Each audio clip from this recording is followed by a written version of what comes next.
আসসালামু আলাইকুম। সবার সব কিছু হয় না, এটা একটা ফাও কথা। আসলে পরিশ্রম করলে আল্লাহ একসময় না একসময় সফল করেন। যেমন আমি কুসংস্কার কথাটা বিশ্বাসই করে ফেলছিলাম প্রায়। আমি এই ক্যারেটটা আমার চাচাতো ভাই যখন বাড়িতে থাকতো তো সে আর কি কবুতর অনেকগুলো পালতো। তো এইটা এমনিতে পড়ে আছে, তো এক জোড়া কবুতর কিনলাম।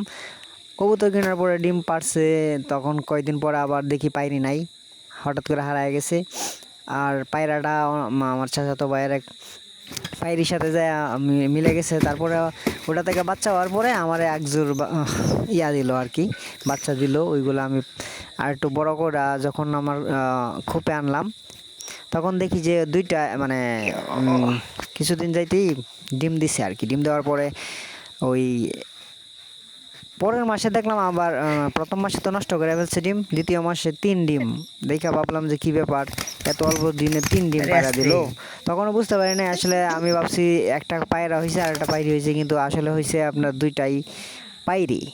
যেই কারণে তারা এক মাসে 3 ডিম পারছে আর কি, তখন ধরতে পারি নাই। তো এইখান থেকে পরে একটা পায়রা বিক্রি করে দিছি, ভাবছি পায়রি বিক্রি করে দিছি, ভাবছি পায়রিটা বিক্রি করে পায়রা আনবো। তো পায়রি বিক্রি করলাম। তো দেখি যে ওই একটা পায়রি যেটা ছিল ওইটা আবার হারায় গেছে। তো এইভাবে তো গেল। এরপরে আবার আরেক জোড়া আনলাম।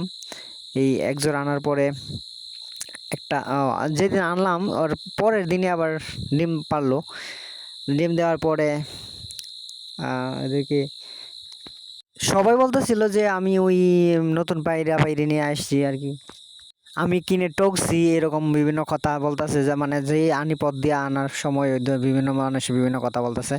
তো আমি ওই চাচার কাছ থেকে কিনছি, ওনারে বলছিলাম যে ওইটা আপনার কয়দিন পরে ডিম পারতে পারে। ওই চাচা বললো যে 1 সপ্তাহের মধ্যে ডিম পারবে, আপনি নিয়ে যান। কবুতর বালা আমার হইতেছে যে আর খুব নাই, সংকুলান হইতেছে না, এই কারণে আমি বিক্রি করে দিছি। তা আমি আনার পরের দিন আসরে নামাজ পড়ছি, পড়ার পরে দেখি যে এই যে এই পিংড়ার মধ্যে খাঁচায়ের মধ্যেই ডিম পাড়া রাখছে আর কি। তো ওইটা আমি বাজি করে খাইয়া ফেলছিলাম, কারণ নাকি কূপে মানে পিংড়ায় পারলে নাকি ওইটা ফুটায় না। তো এরপরে আবার দুইটা ডিম পারছে এই প্রথম জোড়া কবুতর। এর মধ্যে প্রথম মাসে আবার নষ্ট করে ফেলছে, এবং নষ্ট করার পরের দিন যখন ফালাইয়া দিছি ডিম, এর পরের দিন আবার দুঃখজনকভাবে পায়রাটা মারা গেছে। তো ভাবলাম যে হতাশ আসলে, পাই আমার দ্বারা মনে কবুতর আমার হবেই না। আসলে এই যে মানুষ বলে সবার সব কিছু হয় না, গরু ছাগল সব কিছু রাখলে নাকি হয় না, এই ধরনের কুসংস্কারমূলক কথাবার্তা। তারপরে আর একটা পায়রা কিনলাম, ওইটা দিয়ে হইতেছে এই যে বাচ্চাটা দেখতেছেন, এটা হইতেছে ফার্স্ট বাচ্চা। দুইটা বাচ্চা হয়েছিল, এর মধ্যে একটা আর কি মারা গেছে। মারা গেছে আসলে ছোট অবস্থায় মারা গেছিল, হয়তো কবুতর প্রথমবার বাচ্চা দিছে। কবুতরের পাড়া খায়ও মারা যেতে পারে। যাই হোক, এটা হইতেছে আমার জীবনের প্রথম সফলতা কবুতরের ক্ষেত্রে। তো আমার এটা খুবই আনন্দদায়ক মনে হয়েছিল, যেহেতু প্রথমবার বাচ্চা পাইছি। মানুষ বলছিল আমার হবেই না। যাই হোক, তখন বুঝলাম আসলে এগুলো কুসংস্কার লেগে থাকলে অবশ্যই সফলতা আসে। আর ক্যারেটে অল্প খরচে ক্যারেট 1-150 টাকায় আপনি ক্যারেটে খুব বানাইতে পারবেন। এটা হইতেছে স্বল্প খরচে আর কি কবুতর শখের বশে যদি আপনি পালেন।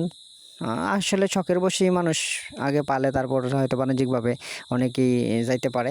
তো আপনারা শহরে অনেকেই বা গ্রামেও আপনারা চাইলে এভাবে ক্যারেটে আপনারা ইয়ে করতে পারেন আর কি, কবুতর শুরু করতে পারেন একবারে সহজভাবে। এবং কবুতর ক্যারেটে মানে ময়লা, এই যে ভিতরে ময়লা জমে রাখছে, এগুলো পরিষ্কার করাও কিন্তু অনেক বেশি সহজ।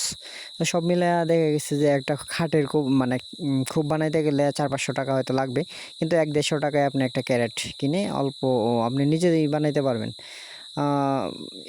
এটা হইতেছে একবারে সস্তা, সবচেয়ে সস্তা এই যে মানে খুব বানানো যেটা বলে আর কি, এভাবে বানাইতে পারেন।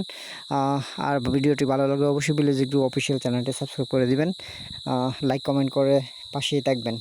সবাইকে অসংখ্য ধন্যবাদ ভিডিওটি দেখার জন্য।